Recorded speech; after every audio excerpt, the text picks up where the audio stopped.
Good evening, everyone. You're listening to Red Pill 78. I am the Corruption Detector, and this is your Red Pill News. First of all, in a triple threat of stories, we have something very interesting from the Daily Caller.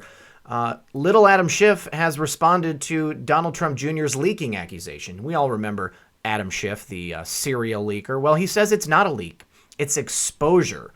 Wow, Adam, I don't know that the feds would agree with you on that, but House Intelligence Committee Chair Adam Schiff has defended himself Tuesday against Donald Trump Jr.'s accusation of leaking by stating he didn't leak testimony, but rather he exposed it. That's not a leak. It is exposure of his non-cooperation and his stonewalling of our committee, Schiff responded when CNN's Wolf Blitzer confronted him about Trump's allegation. Well, let's take a listen. It would be catastrophic. It ought to be catastrophic for this president as well. Before I let you go, Congressman, I want to get you to respond to something that the president's son, Donald Trump Jr., accused you of last night. Listen to this.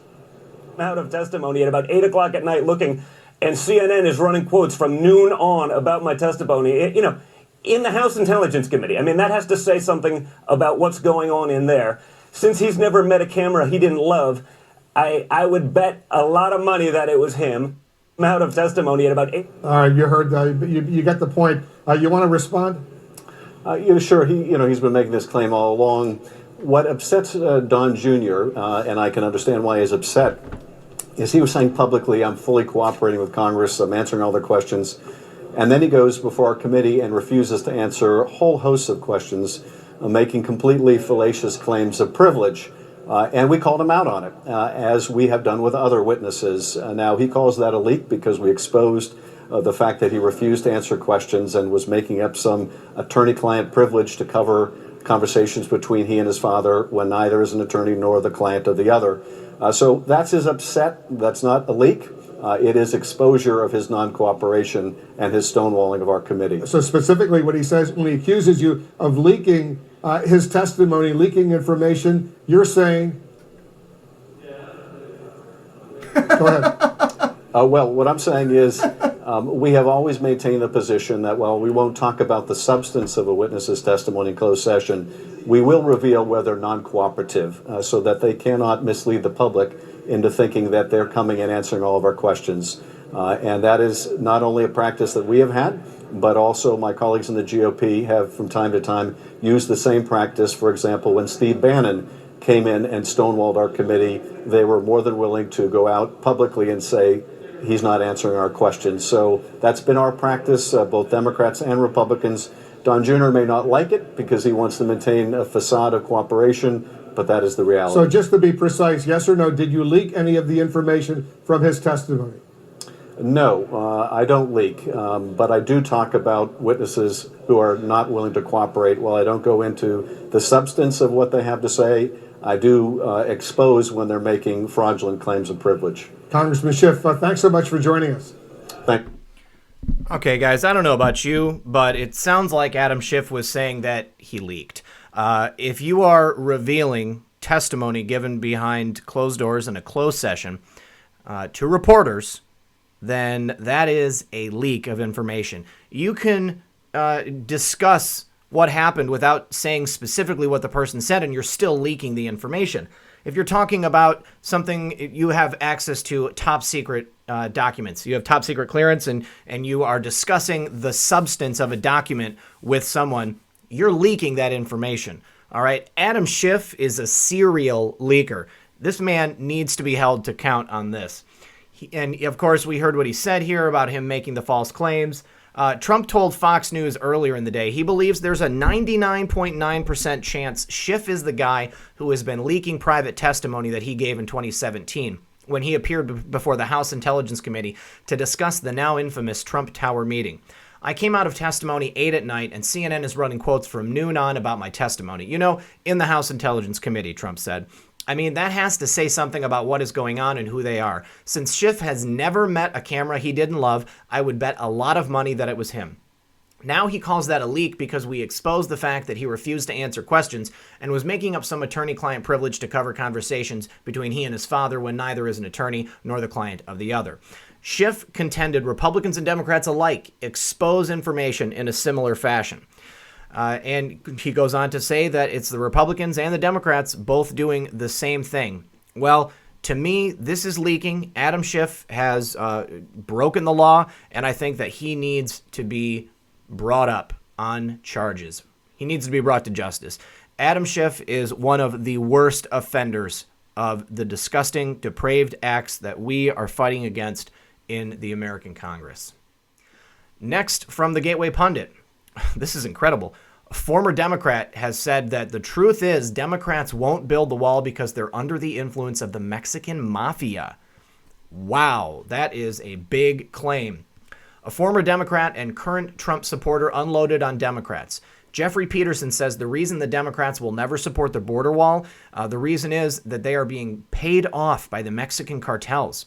Jeffrey Peterson states in his profile on Twitter that he is a former Democrat who walked away. He now is a Trump supporter. He claims that the Democrats will never give in on a wall due to the Democrats being funded by the Mexican Mafia. He says he has connections with Arizona politics and says Mexico is the main reason the wall is not supported by the Democrat Party. I actually follow this guy on Twitter because he leaked a bunch of information several months ago related to Nexium and their cell in Mexico and then Arizona politicians. Really scary stuff. He goes on to say from his tweet, Maricopa County recorded Adrian Fontes is a native of Nogales, Arizona, a border town where the Arizona Mafia, number 4, Marco Lopez, my former friend and business partner, grew up with Fontes. Fontes handled vote count in Kristen Sinema's election where a last-minute surge was seen. Considering the way the Arizona Mafia members work, their influence on the U.S. Democrat Party and otherwise, they are a hard-charging, aggressive group. They used scorched earth tactics themselves, and through others, everything they do is brute force. Wow. Fontes responded angrily to a Goodyear, Arizona voter, Nathan Schneider, who complained that the election date was hard for him and his mother to find on the mail-in ballot. Fontes responded by asking if Schneider's mother ran his campaign and writing, "Go F yourself." On Tuesday, Fontes released a written statement about the incident. I could have responded differently, and now I would like to move on. The most important thing is to remain focused on running these elections and ensuring voters are participating in their democracy. I know these people, and I know how they work. I was one of Kristen Sinema's first significant supporters in Arizona when she was first launching her political career. This is a picture of me and her from a few years ago at the office of a mutual friend in Arizona. #truth. Democrats choose to take the easy money that flows up to them from south of the border because it's 1, easy, and 2, abundant. In return, they push Mexican PRI political objectives, and that is why you are seeing the Dems' refusal to build the wall. It's Mexican influence. I was never really that interested in politics. I used to associate with these Arizona Mafia people in the first place because we were part of the same group of friends in downtown Phoenix. They were in politics, I was in business. Looking back, hindsight is 20/20. Patriots need to understand this. Janet Napolitano's Arizona Mafia operates as the strong arm of the United States Democratic Party, and they are increasingly pushing an agenda for the Mexican PRI. There are direct, verifiable connections, and it's getting worse as time goes on. Do your research, Patriots. Want to understand why Mexico is able to keep Speaker Pelosi in a chokehold? Want to understand so many mysterious things that have been happening in D.C. for years that seem to be getting worse? Research my former friends. And this is an article from the Frank Report.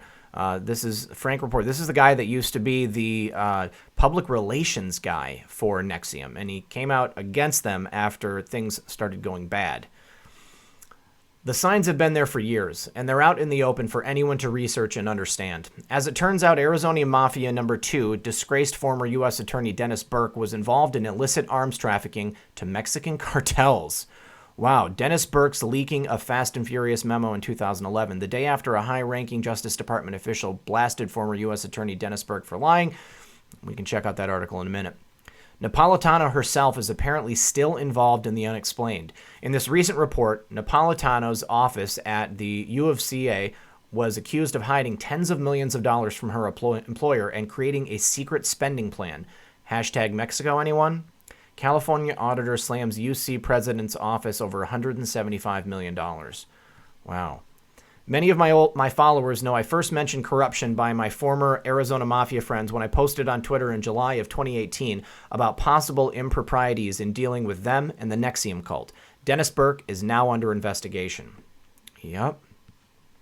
Patriots try to understand the importance of spreading this message and true facts that have been set forth by articles and our collective research. It is important for our country. These people, Janet Napolitano's Arizona Mafia, continue to push an agenda for Mexico on the USA. The way I see it, with Mexican billions influencing the U.S. Democrat Party, the only way the border wall is going to be built is if POTUS declares a national emergency. I am thankful now every day Americans elected a president bold enough to do so. I sure hope so, guys. Peterson encourages all Americans to get educated on how Mexico is influencing our elections. All right, guys, I am going to go through each of those articles on my next video. So be patient and make sure you tune into the next video. Lastly, from the Daily Caller, it turns out that the account that first posted the video of the Covington kids was a bot account that put out 130 tweets on average per day, and very well could have been linked to a foreign government or a foreign entity that was hoping to sow dissension among the various factions here in American politics and American society. Did a covert misinformation campaign help promote media's false Covington narrative?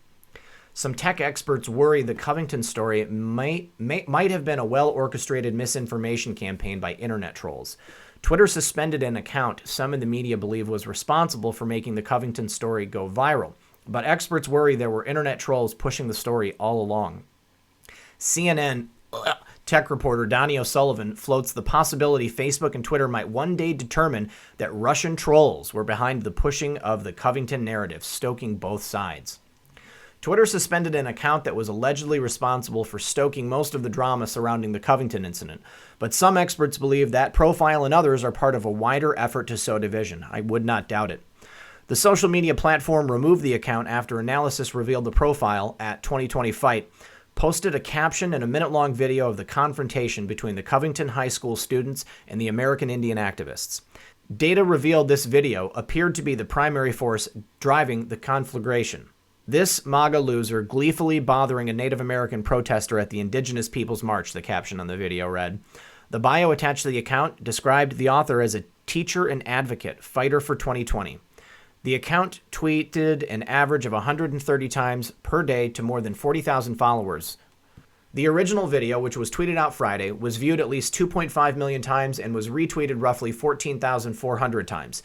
It did not show what happened before the boys' confrontation with American Indian Nathan Phillips. Media figures and Twitter users called for the boys to be doxxed and shamed, while school administrators said they would consider expulsion. Many of those same people issued apologies after additional video showed a group calling themselves Black Hebrew Israelites accosting the students with profanity and racial slurs before Phillips and others eventually confronted the boys, who said they tried to drown out the two other groups' insults with school cheers. The footage places the situation into an entirely different context. Twitter's decision to ding the account came shortly after CNN's report, which highlighted the unusual nature of the profile. It had an unusually high number of followers and tweets while posting an inconsistent type of political message. Twitter's rules forbid users from creating fake and misleading accounts. The author of the report, Donnie O'Sullivan, said the 2020 Fight profile and others like it could be part of a Russian campaign. In 6 to 12 months, when Facebook and Twitter figure out what Russian accounts are posing as Americans right now, you can bet that the Native American MAGA teens encounter will be all over it. Stoking both sides, he wrote in a tweet Monday before publishing the report. O'Sullivan has not yet responded to the Daily Caller News Foundation's request for comment. Tech researcher Renee DeRestra also expressed concern the troll job could be a harbinger for things to come.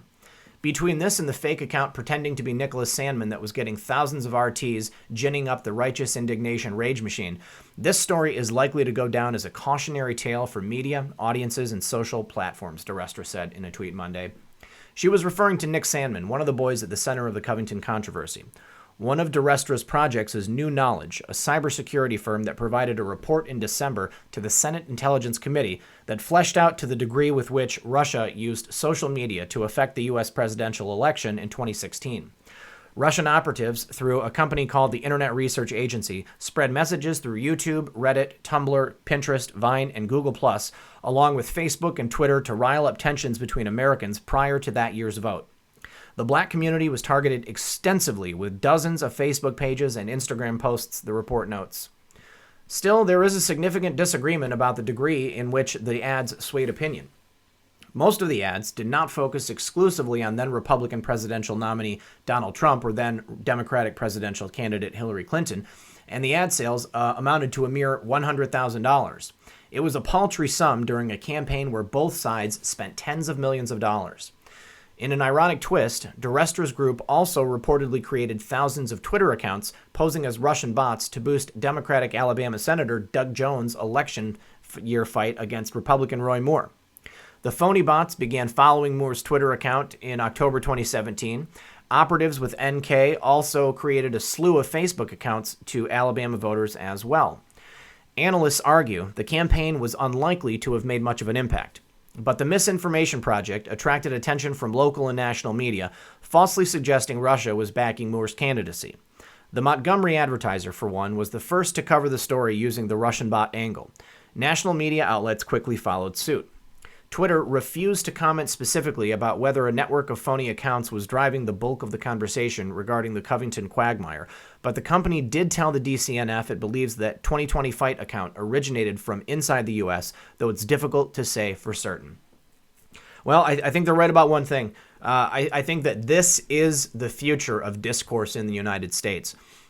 We have only become more divided as a country, even though we've got more people waking up. The division that is being sown is even worse on a daily basis. People are getting more and more vile. I think that there's a lot of desensitization across both sides of the aisle. People see things. They are shown stories such as this, where the public, the media, celebrities openly call for the murder of these children. All right, I know that they're in high school, but they're still minors. They're underage. And you've got people of influence saying that these kids should be shoved into a wood chipper. This is just disgusting, all right? Now, people, when they see it, when they see this type of behavior and they realize how easy it is to manipulate us as a country, they're going to use it. And they're definitely right. This is not the last time we're going to see something like this take place. All right, everyone, I want to thank you so much for joining me. I am Red Pill 78. If anyone feels like donating to me, I do have a link to my Patreon in the description below. There's also links to my crypto wallets if you want to donate that way. And if anyone wants to catch the live stream that I filmed on Monday night, it is on my YouTube page, and we're just waiting for a good time to release it. And so keep your eyes out if you missed it. Thank you so much for joining me. I am Red Pill 78, the corruption detector, and this was your Red Pill News.